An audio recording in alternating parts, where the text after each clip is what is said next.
दोस्तों, अगर मैं आपसे कहूं कि दुनिया की सबसे खतरनाक लड़ाई वो नहीं होती जिसमें सबसे ज्यादा बम गिरते हैं, बल्कि वो होती है जिसमें कोई साफ साफ नहीं बताता कि असली खेल क्या चल रहा है, तो क्या आप मानेंगे? और अगर मैं ये कहूं कि अभी जो अमेरिका, ईरान और इसराइल के बीच चल रहा है वो सिर्फ एक वॉर नहीं बल्कि एक ऐसा माइंड गेम है जिसमें हर कोई सामने कुछ और बोल रहा है और पीछे कुछ और कर रहा है, तो और सबसे खतरनाक बात, इस पूरी लड़ाई का असर सिर्फ मिडिल ईस्ट तक सीमित नहीं रहेगा। ये आपके घर के बजट, आपके फ्यूचर और पूरी दुनिया की इकोनॉमी तक पहुंचने वाला है। तो वीडियो को एंड तक जरूर देखना, क्योंकि आज हम सिर्फ खबर नहीं पूरा खेल समझने वाले हैं, बिल्कुल देसी अंदाज में। अब जरा आराम से बैठो और इस पूरी कहानी को ऐसे समझो जैसे आप अपने दोस्तों के साथ चाय पर बैठे हो और कोई एक बंदा आपको दुनिया का सबसे बड़ा जियोपॉलिटिकल ड्रामा समझा रहा हो। क्योंकि ये जो अमेरिका, ईरान और इसराइल के बीच चल रहा है, ये सीधी सादी लड़ाई नहीं है, ये लेयर्ड गेम है जहां हर चाल के पीछे दूसरी चाल छिपी हुई है। 2026 की शुरुआत में जो हुआ उसने इस पूरे खेल को एक नए लेवल पर पहुंचा दिया। इसराइल ने ऑपरेशन रोरिंग लायन लॉन्च किया और ये कोई सिंपल अटैक नहीं था, ये एक सिग्नल था, हम पीछे नहीं हटेंगे। इसराइल को अपने डिफेंस सिस्टम पर पूरा भरोसा था, खासकर आयरन डोम पर, जिसे दुनिया में लगभग अजय माना जाता था। लेकिन कहानी यहीं से पलटती है, क्योंकि ईरान ने जवाब दिया और ऐसा जवाब दिया जिसने इस पूरे इनविंसिबल वाले नैरेटिव को हिला दिया। ईरान ने एक साथ बड़ी संख्या में ड्रोन और मिसाइलें लॉन्च की, इतनी ज्यादा कि इसराइल का डिफेंस सिस्टम खुद ही ओवरलोड हो गया।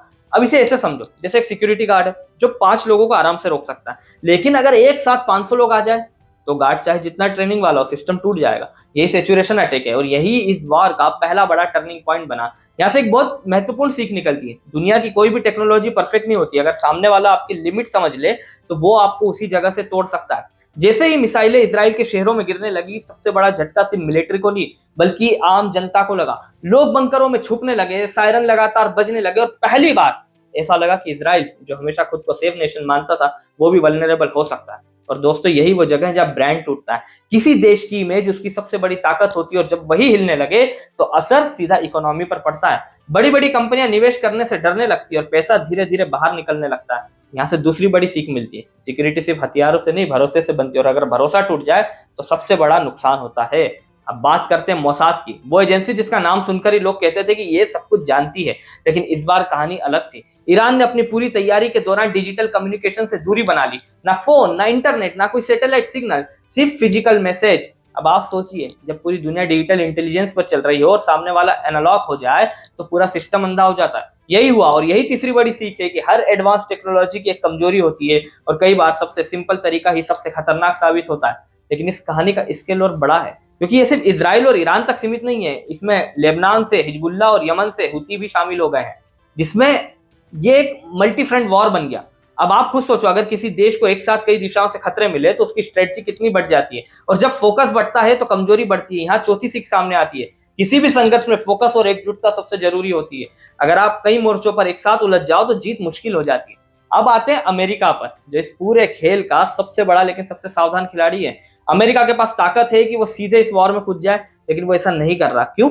क्योंकि उसे पता है कि अगर वो सीधे ईरान से भिड़ गया तो तेल की कीमतें आसमान छू जाएंगी और इसका असर पूरी दुनिया पर पड़ेगा। मतलब आपके पेट्रोल के दाम, आपके घर का खर्च, सब कुछ प्रभावित होगा। इसलिए अमेरिका इस समय डायरेक्ट वॉर नहीं बल्कि इनडायरेक्ट स्ट्रेटजी अपना रहा है। सैंक्शंस, साइबर अटैक और इकोनॉमिक प्रेशर, यानी एक कीबोर्ड वॉर भी है। इसी भी ट्रम्प का बयान आता है कि हम 5 दिन तक कोई अटैक नहीं करेंगे, बातचीत चल रही है और ईरान इसको तुरंत खारिज कर देता है। यहाँ से एक और महत्वपूर्ण बात समझ आती है, जियोपॉलिटिक्स में सिर्फ ताकत नहीं बल्कि परसेप्शन और क्रेडिबिलिटी भी बहुत मायने रखते हैं। अगर आपकी बात पर भरोसा नहीं किया जाता तो आपकी पोजीशन कमजोर हो जाती है।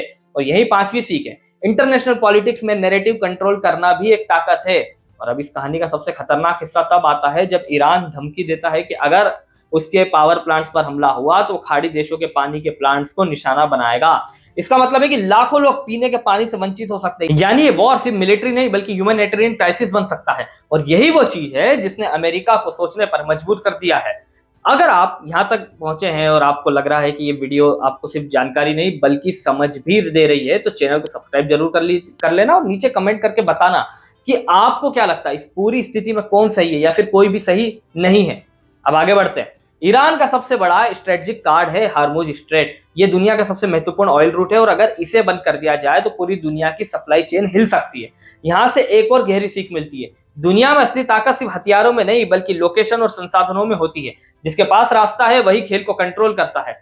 अब इसराइल का रुख भी साफ है, वो कह रहा है कि चाहे अमेरिका रुके या ना रुके, वो अपनी सुरक्षा के लिए खुद कदम उठाएगा। इसका मतलब है कि अब ये वॉर और भी ज्यादा अनिश्चित हो गई है, क्योंकि जब सहयोगी देश भी एक राय में नहीं होते तो स्थिति और जटिल हो जाती है।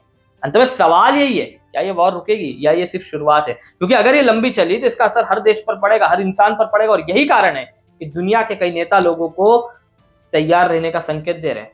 तो दोस्तों, इस पूरी कहानी को अगर एक लाइन में समझना हो तो ये सिर्फ मिसाइल की लड़ाई नहीं है, स्ट्रेटजी, टाइमिंग और माइंड गेम की लड़ाई है। और इसमें जीत उसी की होगी जो सिर्फ ताकत से नहीं बल्कि समझदारी से खेलेगा। अब आप बताइए, आपको क्या लगता है, क्या अमेरिका सच में बातचीत चाहता है या सिर्फ समय खरीद रहा है? क्या इजराइल अकेले आगे बढ़ेगा, और क्या ईरान अपनी धमकियों को सच में पूरा करेगा? नीचे कमेंट में जरूर बताना। वीडियो पसंद आई हो तो लाइक करना, शेयर करना, चैनल को सब्सक्राइब और बेल आइकन प्रेस करना मत भूलना, क्योंकि यहाँ हम सिर्फ खबर नहीं, उसके पीछे की पूरी सच्चाई समझते हैं। एक नए वीडियो के साथ आप सभी से जल्द मुलाकात होगी। धन्यवाद। जय हिंद।